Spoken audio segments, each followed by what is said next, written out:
welcome to Rep Sports. I'm Shorjani Chatterjee, joined by Trisha Ghoshal and Snehashi Mukherjee.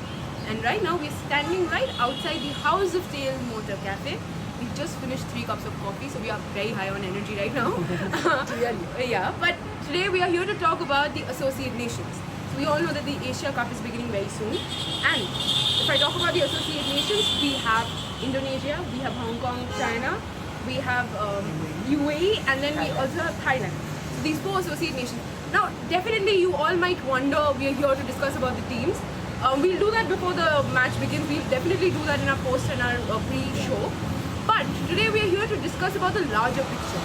How important is the exposure for them? Because we all know that these associate nations. I mean, if 3 months ago, if you would have asked somebody else that if whether Hong Kong, China, they have a cricket team, most of the people would say no. So on the other hand, you know, they're going out there, they're playing, especially a women's team. How important is the exposure, Snehashi? And I will go to Trisha with the same question. I think very big opportunity for us. You take 2 more mics. Oh yes, sorry. You have a point. Yes. Sorry. Yes. I think it's a big opportunity for all of those 4 teams. Yeah. Especially, you know, if you ask players of Hong Kong, China and Thailand, they are going to play teams like India and Pakistan in the same group. I think that's a big opportunity. As we talked with both, you know, Natasha Miles, the skipper of Hong Kong, China, and of course they have had an all-rounder like Danny Chen, who is, you know, one of the few bowlers, Former skipper and one of the 7 bowlers currently who have more than 150 wickets when it comes to women's T20 games. So you can know that, you know, in that level, how important player she is, how important role she has been playing throughout her career. So I think big opportunity for them.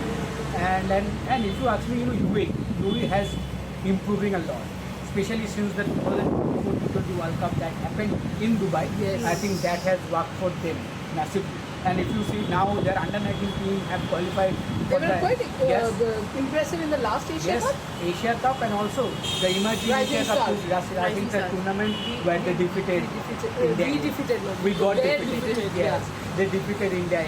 So lots of talents also coming from that. So I think good signs from that, you know, the Associate Nations perspective. But yes, huge opportunity for all of them.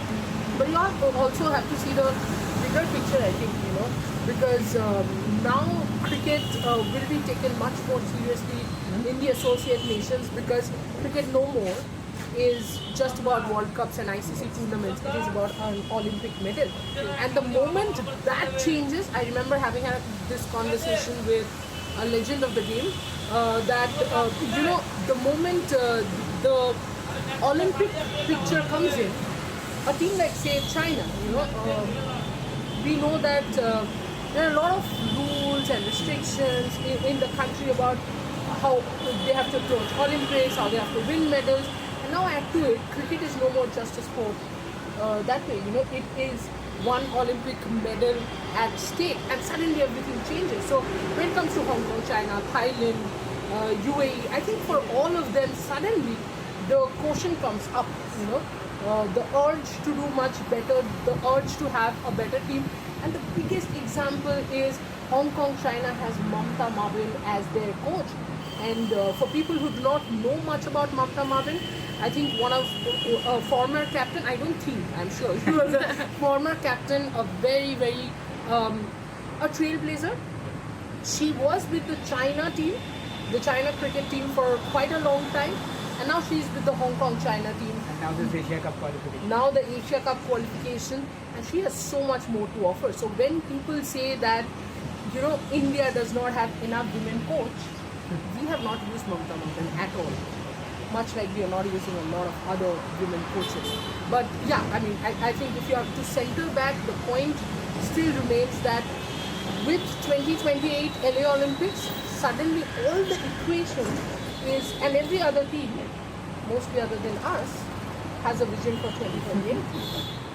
Very true. Now I'm just going to change my question. I'll ask you the opposite of what I just asked you. I'm just going to reverse the question. I mean, definitely we've spoken about the exposure that these associate nations will get.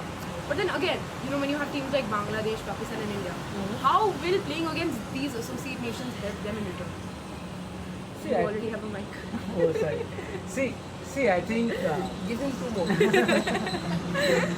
See, I think in a tournament like Asia Cup, you obviously know that in the group stage you are going to get this kind of games. The real challenge begins after that. from the semi-final and the final. But in the group stage, the best part that you are exploring new opponents, and you are also kind of can help those nations to grow. For a team like Hong Kong, China, if you He go has to- just made cricket sound like a noble cause. I remember during the Netherlands match also, I don't remember which exact bowler it was. He thinks he doesn't have a mic. She thinks she has mic. No, but what I'm trying to say is I remember that when India were playing Netherlands in the World Cup in a group stage match, there was this one particular pacer, I can't recall her name, but she was continuously bowling wides, and then it was Smriti Mandhana who came up to her and kind of spoke to her and then kind of guided her. So I think that is one aspect. Not speak to her. Said it's okay. Yeah. I Pat on the back. but something like that. What we do Yeah. when you make a lot of mistakes. See, I was about to make a mistake right now, but then you just nudged me, so it's fine. No, but the point is, even a pat from the back from someone like a Smriti Mandhana, that gives you a lot of confidence. I think Natasha spoke about this. Natasha said she has played with Harmanpreet in Lancashire. Yeah, Lancashire No. Thunder, I think. Yeah, some team like that. But she also spoke, and this is the case. Every time you will see there are interactions. Netherlands team has exchanged jerseys. They have met Smriti Harman, and we were talking about in the India video the 12, 14 years experience, 20 years experience. There's a lot to share. There's a lot to learn from them, and it is not about just the stats or the impact of a Harman or Smriti to women's cricket. It is also about the fact that somebody like Carrie Chan has actually said, and you should say that story that in one of the reels, because we had so much fun Oh, yes. teasing Carrie Chan about it. So end of the interview. Yes, absolutely. Oh, sorry. Sorry. Yes. See, I think Hong Kong China posted a reel on their social media that I think it was Mariko Hill and Carrie Chan were chatting, and they were, talking about that, India clash that we are going to play India, so it's a huge occasion for them. And, within the team, they have been talking about that game only, that they're so much excited to play. So that time only, Carrie Chan said that if she somehow managed to get the wicket of Smriti Mandhana, she will definitely get the bubble tea. Yeah. So when we were doing that interview, me and Trishadi mentioned that we saw that reel. It was funny, but we just hope that it doesn't happen. But she said that I just hope it happens. I am sure that I am going to have the biggest bubble tea. Even though my strength and conditioning coach will not allow me, but I will definitely going to have that. She is planning to have the biggest bubble tea and look out for the celebration. Yeah. When they get the wickets. And my request to everyone in social media would be, don't take the celebrations in Yeah. the wrong way. It is huge. If a Carrie Chan does get Smriti Mandhana's wicket, and we do know that spin is not that And that too left arm wrist. left arm rare wrist spin commodity. in Dubai. Yes. Not the best of things, but anyway. But towards the end, when he said that, I hope you You do bowl well. you but do bowl well, but not the bubble tea as such. She was like, I won the bubble tea and the biggest one. So it clearly shows the excitement. There's so much to learn. They want to meet, much like our excitement when we get to meet players, right? My excitement when I get to meet both of you. That's too much, but we'll take it. Doctor has said not too much butter is not good for health. But to be honest, I think that will also help, like in a pressure situation. Probably if Hong Kong, China can bowl a few economical overs, and suddenly India is under a bit of pressure. How does the Smriti Mandhana handle it, or for that matter, a G Kamalini handle it? Even that will be a lot of learning for teams like Hong Kong, China, Thailand. But apart from Asia Cup, I would want them to play a lot more tournaments because, look, they have the game. The skill level probably is not at par. But then, if you look at it, he spoke about Mariko. Mariko is a scientist who's playing Yes. cricket. How many scientists are playing cricket at a professional level? So she's a professional scientist. And today itself, I saw she was working on something. I have forgotten. But Something anyway, recovery related. yes, recovery related. And she's working on the sport. She's playing the sport at a professional level. So I think it's a brilliant combination. That is just fine. Last question to the both of you. Yeah. Now, I clearly mentioned that we would not get into the analytical part of the teams because When did you mention that? I did mention it in my introduction. No, but I just wanted to ask you, like, if you had to rank the associate nations completely, leaving beside everything, how would you rank them? I mean, your preferences. Within these 4 teams? Preferences means where do we want to go on vacation? No. In terms of cricketing quality, right? I think obviously for both of the UAE at the top. I think UAE has been super. Oh, sorry. Both mic again. No, I was giving voice recorder as well for you in case you want more audio sources. So yeah, so I think UAE at the top, no Yeah. doubt about that. And then maybe I think Hong Kong. Thailand has done well. The problem is that we don't see enough cricket of them. That is the main thing. Well said. Yeah. I do think that UAE will not be. Why is that this gone from bright to brightest?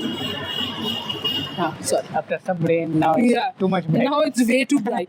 I agree with you, UAE, and in fact, I don't think UAE falls at the same level Yes. When it comes as to the other teams. the other teams because they clearly have a lot more exposure, and especially if you see the way they played in Rising Super Giants. One player that I'm absolutely looking forward to is Aisha Oza, Captain. the captain. She was brilliant in the last And that Asia Cup. youngster Samaida. Yes, That's Samaira. Aisha. Oh, yes, Samaira was brilliant. But yeah, Aisha Oza, when Aisha Oza is on song, it's so beautiful to watch. And she did play very well in the last Asia Cup. In fact, didn't they defeat one of the teams that they were not, there might be upsets, especially in the Bangladesh. And in our interview, she mentioned that they were looking to defeat at least one test playing nation. That's there. They have already defeated India A. But no, I think, the other group, in this group, clearly India is going to dominate. If India doesn't, then there's nothing that we can say about it. But if you just keep India a little aside and look at the 3 nations, Sri Lanka, Bangladesh, Pakistan, inconsistent, you cannot predict how they will play. UAE can be a handy opposition. Exactly. And same goes for Hong Kong, China, or And they are Thailand. playing at home conditions. The other part is, I think, the spinners. And the third thing, this I will talk to you, in fact, I can ask you also, I'll put you again on spot, Hong Kong, China practiced in Sri Lanka. Yes. Similar conditions to Dubai. So, yeah, what do you think? Will that help them? Mindset, once again, mindset. I mean, like we mentioned in the previous videos also, this completely proves the point that they're going out there to compete and not just to participate, because when you're Absolutely. participating in, when you're practicing in similar conditions, you do have an idea, and these nations, these associate nations, they don't get enough opportunities to go out there and play professional cricket. So I think this Asia Cup is going to be a big exposure for them, as well as the fact that when they're practicing in similar conditions, they will at least get an idea of what to do and what not to do. Absolutely. Absolutely, and I do feel that, again, this all leads back to the fact that because of the Olympics in sight, I think now you will suddenly see every team is taking this very, very seriously because of that gold, silver and bronze. Okay, so on that note, we are closing today's video, but we will be back once again. She'll go on that. Yeah, hopefully one day. He'll go on the bike, he will go on the tram, and I'll go on the taxi. On that note, we are closing today's. It really happens that way. Okay, so thank you so much for watching Rev Sports. We will be back with the Asia Cup coverage, and please stay tuned because we will do live post and pre-match shows before every game. So thank you so much for watching. Thank you. For India's best multi-sports coverage, your platform is one, and that's Rev Sports. So like, share, subscribe, and ring that notification bell. I think by now you know that we will be everywhere in different parts of the world and bring you on-ground reportage. As I said, your best multi-sports coverage on Rev Sports, your favorite destination.